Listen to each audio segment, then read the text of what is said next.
Hello दोस्तों, कैसे हैं आप लोग। आशा करते हैं कि आप लोग सभी अच्छे होंगे और आप लोग की तैयारी भी से चल रही होगी।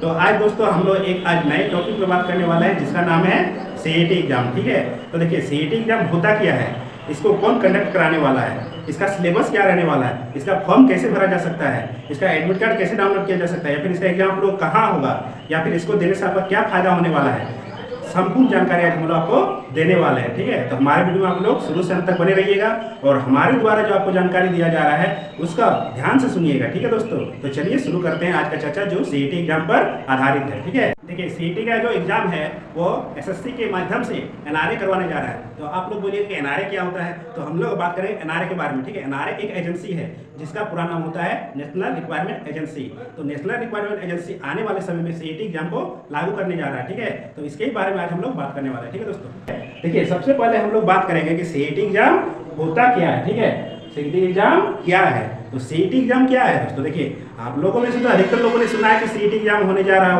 लागू नहीं हुआ, लागू हो जाएगा, लेकिन आखिर सीईटी एग्जाम है क्या। तो देखिए सीईटी का पूरा नाम होता है कॉमन एलिजिबिलिटी टेस्ट, इसको हम लोग हिंदी में बोलते हैं सामान्य पात्रता परीक्षा। देखिए अभी आप लोग रेलवे का एग्जाम देते हैं, या तो फिर एसएससी का एग्जाम देते हैं, या तो फिर बैंकिंग का एग्जाम देते हैं, या फिर जैसे कि फूड कॉर्पोरेशन ऑफ इंडिया का हो गया, या एग्रीकल्चर का हो गया, मतलब जितना डिपार्टमेंट का अलग अलग वैकेंसी निकलता है सबका आप लोग पहले आप लोग क्या देते हैं, प्री देते हैं, उसके बाद मेंस का एग्जाम होता है। ठीक है, लेकिन अब लागू होने जा रहा है सीईटी एग्जाम। सीईटी एग्जाम देने से आपका क्या होगा, सीईटी एग्जाम देने से आपका होगा कि आप जो प्री का जो एग्जाम दे रहे थे, प्री का टेस्ट जो दे रहे थे, उसको आपको देना नहीं पड़ेगा। कैसे नहीं देना पड़ेगा, जैसे आप रेलवे का मान लीजिए एक साल में आपका 4 फॉर्म निकला, रेलवे का निकला, एसएससी का निकला, बैंकिंग का निकला। ठीक है, आपने चारों का तो मान लीजिए फॉर्म भरा, तो चारों को तो आपको अलग अलग प्री का टेस्ट देना पड़ेगा या प्री का एग्जाम देना पड़ेगा, उसका फिर मेंस का एग्जाम देना पड़ेगा। तो देखिए प्री का जब एग्जाम होगा तो उसका तो आपको कहीं पर सेंटर में जाना होगा ना, तो उसमें आपको क्या होगा सीईटी एग्जाम देने से। तो आज इस तरह के हम लोग संपूर्ण बात ही करने वाले हैं। ठीक है, तो हमारे वीडियो में आप लोग शुरू से अंत तक बने रहिए और हमारे द्वारा जो जानकारी दिया जा रहा है इसको ध्यानपूर्वक सुनिए। ठीक है, उसके बाद बात करेंगे हम लोग कि कितने साल के लिए होता है। देखिए आप जैसे सीईटी एग्जाम दे देते हैं, ठीक है, तो सीईटी एग्जाम देने के लिए इसके बाद अब जैसे सीईटी एग्जाम के बाद रिजल्ट आपका निकला, इसमें आपका अच्छा नंबर आ गया, ठीक है, अच्छा ग्रेड आ गया, तो उसके बाद क्या होगा, आपको 3 साल के लिए इसको वैलिड माना जाता है, 3 साल तक इसका मान्यता देगा। ठीक है, और 3 साल जैसे खत्म होगा उसके बाद फिर से आपका सीईटी का एग्जाम होगा। ठीक है, और इसमें जैसे कि आपका एज जब तक नहीं हो जाता है, आप लोग जब तक फॉर्म अप्लाई कर सकते हो तब तक सीईटी का एग्जाम दे सकते हो। ठीक है, उसके बाद देखिए कितने साल के होते हैं, तो हम लोग बात कर ले अब सीईटी के लिए पात्रता क्या है। जैसे देखिए सीईटी का जो लेवल है वो 3 लेवल का है। ठीक है, फर्स्ट लेवल, सेकंड लेवल और थर्ड लेवल। तो फर्स्ट लेवल का एग्जाम कौन दे सकता है, या फिर सेकंड लेवल का एग्जाम कौन दे सकता है, या फिर थर्ड लेवल का एग्जाम कौन दे सकता है। ठीक है, जैसे मान लीजिए आप लोग क्लास 10 में, क्लास 10 पास कर जाइएगा। ठीक है, उसके बाद लेवल 1 का एग्जाम आप लोग दे सकते हैं। उसके बाद जैसे आप 12 में है तो 12 जैसे ही पास कीजिएगा लेवल 2 का एग्जाम दे सकते हैं। ठीक है, और ग्रेजुएशन के बाद लेवल 3 का एग्जाम आप लोग दे सकते हैं। ठीक है, लेकिन देखिए जैसे कि आप लोग का फॉर्म भरिएगा तो बहुत सारे फॉर्म में क्या रहता है, क्लास 10 का मांग करता है, बहुत सारे फॉर्म में क्या रहता है, क्लास 12 का मांग करता है, और बहुत सारे फॉर्म में ग्रेजुएशन का मांग करता है। ठीक है, तो जैसे आप लोग लेवल 1 का यदि परीक्षा लेते हैं सीईटी का, तो आप क्लास 10 का जो फॉर्म निकलेगा, क्लास 10 पास आउट जिसमें मांगा जाता है वो फॉर्म आप लोग भर सकते हैं, या फिर क्लास 12 जिसमें मांगा जाएगा तो उसका आपको सीईटी लेवल जो सेकंड है उसको यदि आप पास कर जाइएगा तो 12 लेवल का जो निकलता है फॉर्म उसको आप भर सकते हैं, या फिर ग्रेजुएशन लेवल का जो निकलता है उसको आप मान लीजिए थर्ड लेवल का जो एग्जाम है उसको आप पास कर जाते हैं अच्छे नंबरों से, तो उसके बाद ग्रेजुएशन से आधारित जितना भी आपको फॉर्म निकलता है उसको भी आप दे सकते हैं। ठीक है, लेकिन इसमें आपको फायदा क्या होगा, देखिए अभी जो आप लोग का प्री टेस्ट होता था या प्री एग्जाम होता था उसको देने के लिए आपको सेंटर पे जाना होता था। ठीक है, तो आप लोग वेट करते थे कि इसका एडमिट कार्ड कब होने वाला है, या फिर इसका एग्जाम कहाँ होने वाला है, आपको इसका एग्जाम सेंटर पे जाना पड़ेगा। तो इसमें देखिए आप लोग को बहुत खर्च लग जाता था, या फिर सरकार को ही आपका जो प्री एग्जाम कराता था तो उसके लिए तो सेंटर बनाना पड़ता था, उसका फॉर्म निकालना पड़ता था, अनेक प्रकार का मतलब इसमें जो होता था खर्च हो जाता था। ठीक है,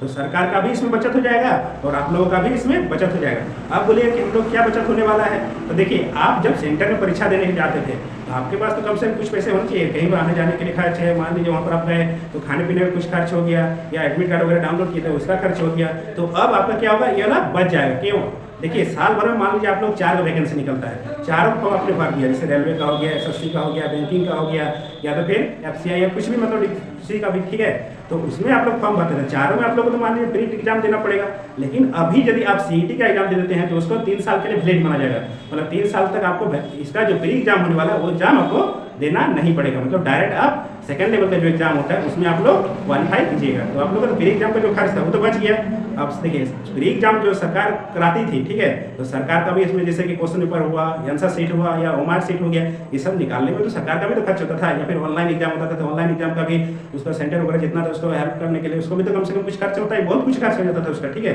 तो ये सब जो खर्च है सरकार का भी बचेगा और आपका भी बचेगा, तो हुआ ना फायदा।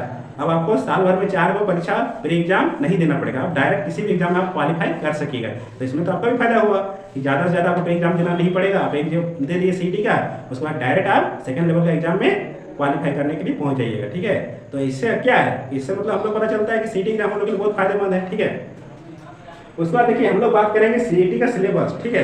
तो देखिए अभी जो हम लोग का एग्जाम होता है उसमें हम लोग को 4 चीज़ें मांगा जाता है ना, जैसे मैथ से क्वेश्चन आएगा, रीजनिंग से क्वेश्चन आएगा, या फिर सामाजिक विज्ञान से क्वेश्चन आएगा, समाज अध्ययन से क्वेश्चन आता है, या फिर जनरल नॉलेज से क्वेश्चन आता है, इसी सब से क्वेश्चन आता है। तो उसमें भी हम लोग इसी तरह का क्वेश्चन आएगा, ठीक है, इससे रिलेटेड ही क्वेश्चन आएगा। जैसे कि मान लीजिए आपका जैसे रीजनिंग में क्वेश्चन आता था, तो रीजनिंग में जो आप लोग को पढ़ना है वही सब आएगा इसमें। मैथ में जो पढ़ना था, जैसे मैथ में आप लोग त्रिकोणमिति ले लीजिए, या फिर ज्यामिति ले लीजिए, या फिर अलजेब्रिक एक्सप्रेशन ले लीजिए। तो ये सब जो आप एग्जाम के लिए तैयारी में पढ़ते थे, जैसे कि प्री एग्जाम जो होता था उसमें तो आप लोग को दिया रहता था कि ये सब आपका सिलेबस है, तो वही सब सिलेबस इसका भी रहने वाला है, ठीक है दोस्तों। तो लेकिन देखिए अभी इसको तो लागू नहीं किया जा सकता है ना, अभी उसको लागू भी नहीं किया गया है, लेकिन जब इसको लागू कर दिया जाएगा उस समय इसका पूरा ऑफिशियल नोटिफिकेशन भी निकल कर आ जाएगा। तो उस समय क्या होगा कि जब नोटिफिकेशन निकल कर आएगा तो हम लोग के द्वारा इसका पूरा विवरण आप लोग को दे दिया जाएगा। लेकिन इसके लिए आपको क्या करना होगा, हमारे चैनल को सब्सक्राइब करना होगा, ताकि आने वाले नोटिफिकेशन का हम लोग जानकारी आप लोग को दे सकेंगे। उसके बाद हम लोग बात करेंगे, ये तो हम लोग बात कर लिए सीईटी का फायदा क्या है। उसके बाद सीईटी का ऑनलाइन फॉर्म कैसे भरेंगे, ठीक है। जैसे कि अभी कोई भी फॉर्म निकलता है तो सबसे पहले हम लोग गूगल में जाते हैं, उसका साइट ओपन करते हैं, उसका फॉर्म देखते हैं कि उसमें क्या क्या भरना है। उसी तरह से सीईटी का भी रहेगा, ठीक है। आप गूगल पे जाइएगा, सीईटी का फॉर्म कहाँ पर है उसका साइट जो रहेगा उसमें दिया हुआ रहेगा। अभी तो ऑफिशियल नोटिफिकेशन जारी नहीं हुआ है तो कैसे बता दें, अभी तो नहीं बता सकते। लेकिन जब इसका ऑफिशियल नोटिफिकेशन जारी हो जाएगा उस समय संपूर्ण विवरण इसका दिया जाएगा कि इसका सीईटी का जो एग्जाम होने वाला है, इसका आप लोग एडमिट कार्ड कैसे डाउनलोड कीजिएगा, इसका फॉर्म कैसे डाउनलोड कीजिएगा, इसका फॉर्म कैसे भरिएगा, संपूर्ण जानकारी दिया जाएगा, ठीक है। लेकिन इससे पहले हम लोग के चैनल को सब्सक्राइब करके रख लीजिएगा, जैसे इसका कुछ होने वाला है हम लोग के द्वारा इसका ऑफिशियल नोटिफिकेशन आप लोग को दे दिया जाएगा। उसके बाद हम लोग बात करेंगे कि सीईटी का एडमिट कार्ड डाउनलोड कैसे करेंगे। जैसे अभी जो एग्जाम होता है उसका एडमिट कार्ड जिस तरह से डाउनलोड होता है उसी तरह से सेम इसका प्रोसेस रहेगा, ठीक है। इसका भी एडमिट कार्ड उसी तरह से डाउनलोड होगा, इसका कोई साइट बनाया जाएगा, उस साइट में जाके आप लोग इसका एडमिट कार्ड डाउनलोड कर सकते हैं। उसके बाद हम लोग बात करेंगे कि कितने नंबर की होगी परीक्षा। देखिए अभी जो जानकारी निकल कर आ रही है, ठीक है, उसमें बताया जा रहा है कि इसका जो आप लोग परीक्षा होगा ये 100 नंबर का परीक्षा होगा, ठीक है। और इसमें कम से कम आपको ज़्यादा से ज़्यादा नंबर लाना पड़ेगा ताकि आप लोग का अच्छा रिजल्ट बनेगा और आगे किसी भी एग्जाम के लिए आप लोग अच्छा से क्वालिफाई कर पाइएगा। देखिए इसी के हिसाब से भी आपका जो वैकेंसी निकलेगा या फिर वैकेंसी का आप एग्जाम दीजिएगा उसमें भी मेरिट लिस्ट इसी का आधारित बनेगा, ठीक है दोस्तों। तो अच्छा से तैयारी कीजिएगा ताकि आप लोग का इसमें जो 100 नंबर का जो क्वेश्चन आने वाला है 100 में से कम आप लोग का 60% से ऊपर लाने की कोशिश कीजिएगा ताकि आपका अच्छा से अच्छा मेरिट लिस्ट में नाम आ सके, ठीक है दोस्तों। तो इसी तरह से हम लोग के द्वारा जो आप लोग को सीईटी एग्जाम में जो जानकारी देना था वो हम लोग पूरा जानकारी आप लोग को दे चुके हैं। आशा करते हैं कि हमारा वीडियो आप लोग को अच्छा लगा होगा, तो इसे लाइक करना, कमेंट करना, शेयर करना बिल्कुल मत भूलिएगा और हमारे चैनल को जरूर से जरूर सब्सक्राइब कीजिएगा ताकि आने वाले नोटिफिकेशन के बारे में आप लोग को बता सकें, ठीक है दोस्तों। जय हिंद।